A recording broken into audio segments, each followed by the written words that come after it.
பாரத பிரதமர் மோடி அவர்களின் மூலமாக நம்முடைய கனவை நிறைவேற்றுகின்ற நாள் 22ஆம் தேதி.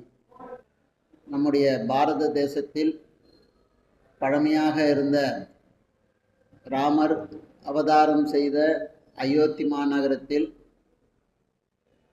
தொல்லியல் துறை எடுத்துக்காட்டின் மூலமாகவும் நீதிமன்ற அரசாணையின் மூலமாகவும் நம்முடைய பாரத பிரதமர் அவர்களால் மிக சீரிய முறையில் உலக வரலாற்று சின்னங்களில் இடம்பெறும் வகையில் அமைந்திருக்கின்ற ராமர் திருக்கோயில் புதியதாக எழுப்பப்பட்டு 22ஆம் தேதி பிராண பிரதிஷ்டை செய்ய இருக்கிறார்கள்.